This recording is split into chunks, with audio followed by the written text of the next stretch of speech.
Oh, wait, did we start? Sorry. Hey everyone, my name is Caleb. My name is Megan. My name is Viraj. I'm Lex, and this is Slow Your Scroll. Hey everybody, we're so glad you're here for the final week of our series on technology called Slow Your Scroll. This whole series has been about helping us evaluate how the technology we use every day is impacting us for better or worse. When we say technology, we mean all of it. Phones, social media, FaceTime, video games, streaming, tablets, anything you're using on a regular basis. And what we've already learned is this: whether you realize it or not, technology is definitely shaping us. Have you ever opened your phone just for a second? And then somehow you've lost an hour of your life? Like maybe you sat down to watch one episode of a reality show.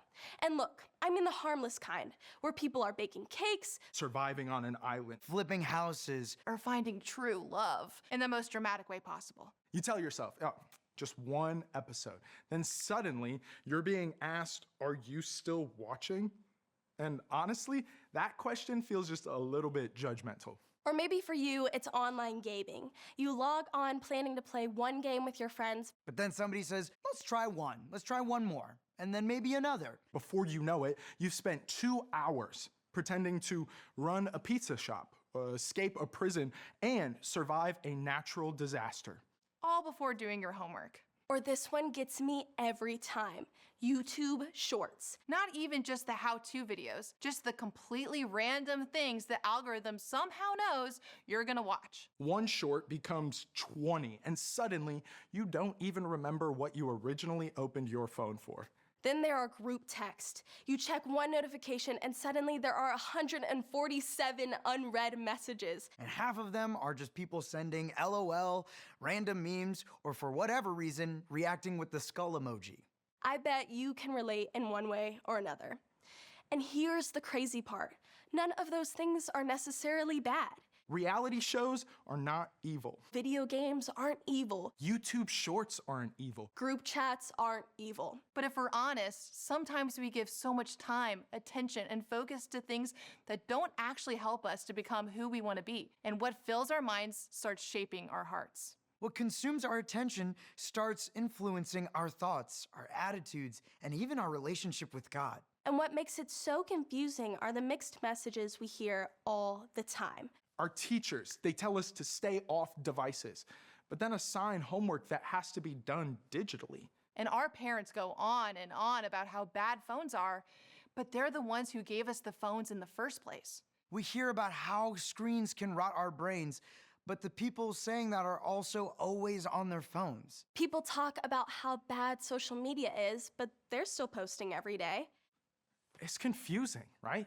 What am I actually supposed to do with all of this? Technology is definitely a powerful tool that can have a really positive impact on the way you think, act, and feel. But because there's a negative side too, we have to be intentional. Because if we're not, it can start to take control of us. And if we're honest, that's already happening. We use technology to distract ourselves, scrolling instead of doing what we need to do. We use it to escape, avoiding stress, hard conversations, or emotions. We use it because we're bored, filling every single quiet moment with a screen. We use it to fit in because everyone else is online and we don't want to be left out.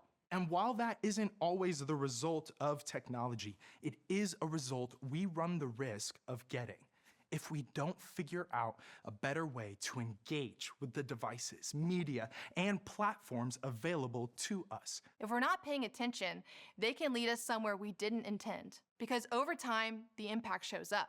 You lose track of time. You miss sleep or real life moments. You become more impatient or frustrated. You start comparing your life to others. You get pulled into conversations or content that you know is not right. And that's when technology starts controlling you instead of helping you. So what do? Here's what makes this tricky. There's no verse in the Bible about social media, no story about screen time, no command about FaceTime limits. But the Bible still gives us truth we can apply to our lives today. I know even though he wasn't online himself, there's a guy named Paul who wrote a few things that I think can help us as we try to determine the way technology might be impacting our lives. To start, I want to look at a letter he wrote to believers in a town called Corinth. Paul couldn't be with them daily to guide and encourage them in their faith, so he wrote them letters to help remind them of things Jesus came to teach us all. In one of those letters, we find this.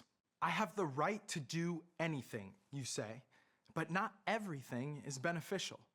I have the right to do anything, but not everything is constructive. 1 Corinthians 10:23.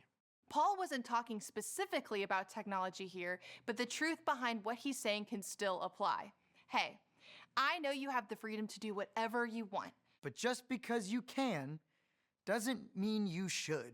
Because not everything is going to be constructive or beneficial. Not everything is going to be good for you. Just because you can do something doesn't mean it's good for you. And that applies directly to technology. You can send that text, watch that reel, play the next episode, post that photo, leave the comment, play that game, FaceTime that friend, look up whatever you want online. You can do all of that, but the better question should be, should you? Because not everything you can do is beneficial. Not everything you can do is constructive. Not everything that grabs your attention deserves your attention. Some things are fun in the moment, but wreck you later.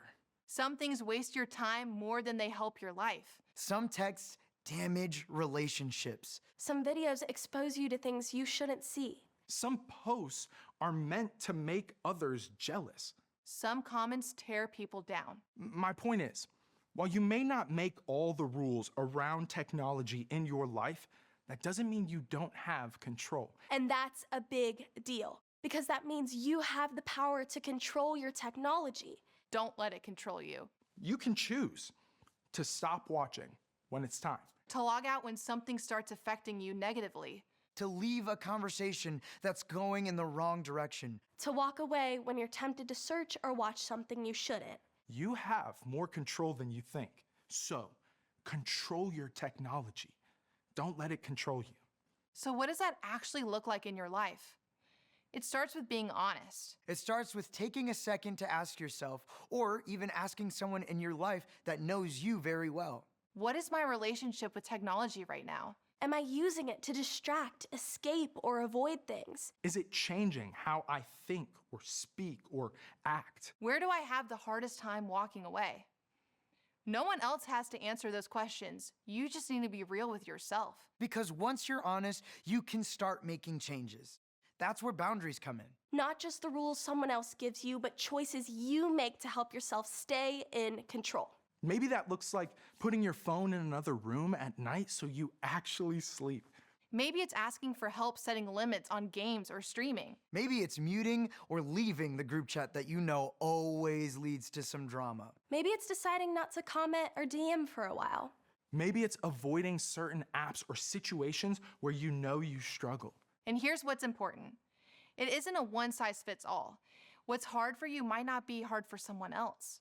The goal isn't to all do the same thing. The goal is to pay attention to your life and take steps that help you stay in control. And yes, you may need help from a parent or a trusted adult to do that. But that doesn't mean you're losing control. It actually means you're in control, that you're choosing it. So, here's what I want you to remember. Control your technology. Don't let it control you. And as you head to small group, start thinking about what that could actually look like in your life this week.